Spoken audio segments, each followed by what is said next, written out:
Yesterday I bought A subscription of Netflix क्योंकि मुझे बहुत सारी सीरीज़ देखनी थी।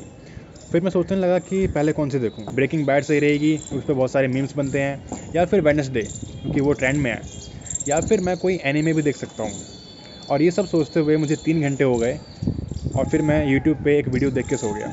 But the interesting thing is that ये मेरे साथ सिर्फ नेटफ्लिक्स पे नहीं होता, मेरे करियर का भी कुछ ऐसा ही सीन है।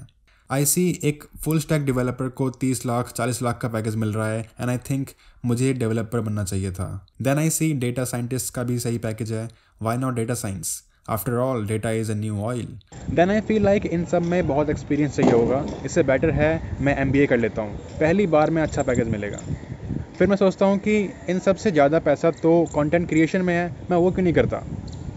और ये सब मैं सोच रहा हूँ पिछले 2 साल से और अभी तक कुछ नहीं कर पाया। बट नॉट जस्ट दिस, मैं अपने फ्यूचर की लाइफस्टाइल को लेके भी बहुत ज़्यादा कंसर्न्ड हूँ। मैं सोचता रहता हूँ कि मुझे 3 BHK चाहिए होगा या फिर अपना मकान, SUV चाहिए या फिर हैचबैक, एप्पल का इकोसिस्टम यूज़ करूँ या फिर सैमसंग का। एंड देन आई रियलाइज़ कि मुझे ये सब क्यों चाहिए और मैं ये सब क्यों सोच रहा हूँ। What is happening to me. You know, Buddha said, think very carefully about what you want to become in life.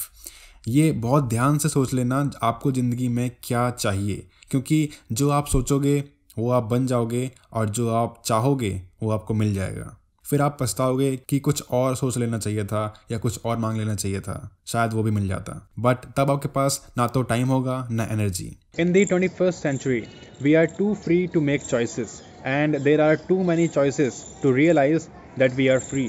मगर फ्री होने का मतलब सिर्फ चूज़ करना नहीं होता, चूज़ ना करना भी होता है। But how many times do we realise this? Freedom मिलने का मतलब हमें ये लगता है कि हम जो चाहें वो कर सकें, क्योंकि तुम्हें हमेशा से कुछ करने से रोका गया है, स्कूल में टीचर्स की वजह से, घर में पेरेंट्स की वजह से और बाहर सोसाइटी की वजह से।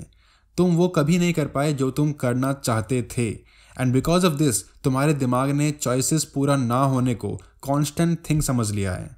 तुम्हारे लिए डिज़ायर्स फुलफिल ना होना तुम्हारी चॉइस नहीं है, बल्कि एक डिफ़ॉल्ट स्टेट है। इसीलिए तुम्हारा मन सिर्फ चीज़ों को करने का करता है, उन्हें ना करने का नहीं।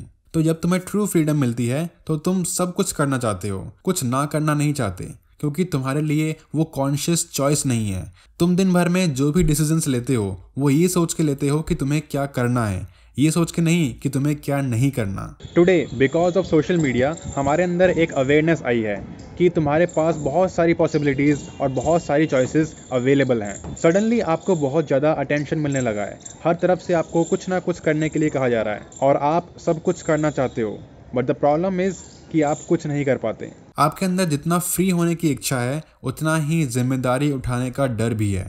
अगर आपको 5 हाई पेइंग करियर ऑप्शंस दिए जाएं और उनमें से किसी एक को चूज़ करने के लिए कहा जाए तो आपको बहुत प्रॉब्लम होगी, क्योंकि आप 5 को लेना चाहोगे। बिकॉज यहाँ बात चूज़ करने की नहीं बल्कि चूज़ ना करने की है, जिसका आपको कोई एक्सपीरियंस नहीं है। क्योंकि आपके लिए तो चॉइसेस ना मिलना एक डिफ़ॉल्ट स्टेट है, उसमें आपका कोई कॉन्शियस रोल नहीं होता। But suddenly when you have to let go 4 best options, आपको डर लगना शुरू होता है और आप चाहते हो कि कोई और आपके लिए ये डिसीजंस ले ले, ताकि आपको चॉइस ना मिलने की रिस्पॉन्सिबिलिटी ना उठानी पड़े। और इस desire of freedom and fear of responsibility के कारण ही हमारे अंदर एक प्रॉब्लम क्रिएट होती है, which is called anxiety. Now anxiety is a very interesting thing. ये हमारी मेंटल और स्पिरिचुअल ग्रोथ के लिए required one of the crucial चीज़ों में से एक है। But just like any other thing, it can either B destructive और कंस्ट्रक्टिव। एंग्जाइटी डिस्ट्रक्टिव तब होती है जब वो हमारे अंदर एक्सटर्नल सोर्सेज की वजह से पैदा होती है। फॉर एग्जाम्पल, आप 5 अलग अलग लोगों को देखते हो और आपको सबकी लाइफ परफेक्ट लगती है, जैसा कि ये लोग पैदा ही यही करने के लिए हुए हैं। आप विकास दिव्यकीर्ति को देखते हो और आपको लगता है कि ये तो बेस्ट टीचर है, शशि थरूर तो बेस्ट कम्युनिकेटर है, अश्नीर ग्रोवर जैसा बिजनेस माइंड होना चाहिए। अगर आपको चॉइस दी जाए तो आप इनमें से कोई भी इंसान बनना पसंद करोगे and you will be very anxious to choose which one you want to be. मगर इनमें से कोई भी इंसान एक दूसरे की तरह नहीं बनना चाहता। They want to remain what they are because they have learn the art of choosing and decision making capacity. इसका मतलब ये नहीं कि उन्हें एंग्जाइटी नहीं होती, they also get anxious but not because of the external reasons. Anxiety constructive तब होती है जब वो आपको 2 चीज़ों की तरफ लेके जाए, subjective experience and personal responsibility. पहली बार इंसान को एंग्जाइटी कब हुई थी? जब गार्डन ऑफ ईडन में एडम के पास चॉइस थी कि वो नॉलेज ट्री का फल खाए या नहीं, उस वक्त एडम को नहीं पता था कि अच्छा बुरा क्या होता है या सही गलत क्या होता है। उसे सिर्फ इतना पता था कि गॉड ने इस पेड़ का फल खाने से मना किया है, but still he chooses to eat it. This was where he developed subjective experience and personal responsibility. उसने वो फल इसलिए नहीं खाया क्योंकि कोई और उन्हें खा रहा था या किसी और ने उसे वो खाने के लिए बोला था। He ate it because he felt like eating it, even though it was not allowed god की तरफ से। He took personal responsibility for the consequences. According to Kierkegaard, anxiety freedom की संभावना होती है।